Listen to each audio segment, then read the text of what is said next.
नमस्कार साथियों, आज हम बात करेंगे द्वारिका नगर की, जिसे भगवान श्री कृष्ण ने हजारों वर्ष पूर्व बसाया था, जिसके अवशेष आज भी समुद्र के अंदर मौजूद हैं। उस समय ऐसा क्या घटित हुआ कि यह नगर जलमग्न हो गया? यह रहस्य आज भी बरकरार है।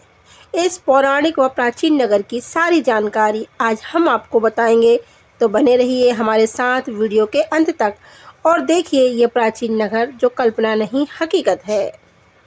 भगवान श्री कृष्ण के जन्म की कथाएं तो कई पुराणों में मिलती हैं। मथुरा वृंदावन में बने मंदिर इसके साक्षात प्रमाण हैं। हमारा भारत विश्व की प्राचीनतम सभ्यताओं में से एक है। इसी धरा पर गोमती नदी और अरब सागर के संगम पर बसी है द्वारिका। इसकी स्थापना भगवान श्री कृष्ण ने हजारों वर्ष पूर्व की थी। विश्व के सबसे पुरातन धर्म में 4 धाम और 7 नगरों को पवित्र माना गया है। 4 धाम हैं बद्रीनाथ, द्वारिका, जगन्नाथपुरी और रामेश्वरम। 7 नगर हैं अयोध्या, मथुरा, काशी, उज्जैन, हरिद्वार, प्रयागराज और द्वारिका। इन धामों व नगरों का उल्लेख कई पुराणों में मिलता है। भारत से सटे समुद्र अपने आप में कई रहस्य छिपाए हुए हैं। द्वारिका एक प्राचीन व पवित्र शहर था जो गुजरात के काठियावाड़ क्षेत्र में अरब सागर के द्वीप पर स्थित है। द्वारिका 2 है, जिसमें से एक गोमती नदी के किनारे पर बसी है, जिसे द्वारिका धाम कहा जाता है, और दूसरी है बेट द्वारिका पुरी, जो समुद्र के अंदर एक टापू पर बसी है, जहाँ समुद्र के मार्ग से ही जाया जा सकता है। द्वारिका को कई नामों से जाना जाता है, जैसे कुशस्थली, द्वारावती, वारी दुर्ग, अनंतरंग, ओखा मंडल, चक्रतीर्थ, अनंत तीर्थ, गोमती द्वार आदि कई नामों से जाना जाता है। समुद्र में कई अभियान चलाए गए जिससे कि द्वारिका नगर के बारे में पता चल सके। रिसर्च के मुताबिक व वैज्ञानिक मतानुसार नौसेना ने 400 वर्ग किलोमीटर के दायरे में उत्खनन कार्य किए व कई सैंपल जमा किए। अवशेषों की बात करें तो समुद्र में कई 100 फीट नीचे द्वारिका नगर हैं, जिसमें 560 मीटर लंबी दीवार, बर्तन, कई रंगीन पत्थर, स्तंभ, पत्थरों के बड़े बड़े ब्लॉक्स, कई तरह की कलाकृतियाँ, सुंदर रंगीन वस्तुएं, मूर्तियाँ, कई भवन व अन्य कई चीज़ें मिली हैं, जो प्रमाणित करती हैं कि द्वारिका कोई कल्पना नहीं हकीकत में मौजूद थी। कार्बन डेटिंग से पता चला है कि द्वारिका के जो अवशेष मिले हैं वह लगभग 5000 साल से भी अधिक प्राचीन हैं। ये सारी चीज़ें प्रमाणित करती हैं कि द्वारिका एक पवित्र शहर था। इसका गौरवशाली इतिहास रहा। ऐतिहासिक दृष्टि से देखा जाए तो यह उस समय सबसे उन्नत व आधुनिक शहर था।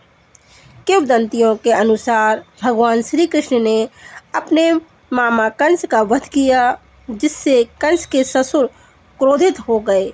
कंस के ससुर उस समय मगध नरेश जरासंध थे। जरासंध ने कृष्ण से बदला लेने के लिए यादवों पर आक्रमण किए और भीषण अत्याचार करवाए। इससे बचने के लिए और कंस के अत्याचार व आक्रमणों से बचने के लिए श्री कृष्ण ने नए नगर का निर्माण कराया, जो द्वारिका नगर था, जो आज समुद्र के अंदर मौजूद है। अब सवाल यह उठता है कि नगर जलमग्न कैसे हुआ। इस विषय पर कई कहानियाँ प्रचलित हैं। समय के अनुसार परिस्थितियाँ बदलने लगीं। भौतिक सुख सुविधाओं के कारण यदुवंश भोग विलास में लिप्त होने लगे, जिससे अनेक त्रासदीय घटनाएं घटित होने लगीं। ऋषि मुनियों के धार्मिक कार्यों में बाधाएं उत्पन्न करने के कारण ऋषियों ने श्राप दे दिया। यह केवल एक ही श्राप नहीं था। महाभारत के युद्ध में भी श्री कृष्ण जब अर्जुन के सारथी बने, 18 दिन चले युद्ध में श्री कृष्ण ने कई कार्य किए। अर्जुन को गीता का ज्ञान दिया। इस युद्ध में कौरवों की हार हुई व गांधारी के 100 पुत्रों की मृत्यु हो गई। माता गांधारी ने अपने पुत्रों की मृत्यु का कारण श्री कृष्ण को समझा और उन्हें श्राप दे दिया कि जिस प्रकार मेरे वंश का नाश हुआ है, उसी प्रकार तुम्हारे वंश का भी नाश हो। श्री कृष्ण ने श्राप स्वीकार कर लिया और कहा सब मेरी इच्छा से ही होता है।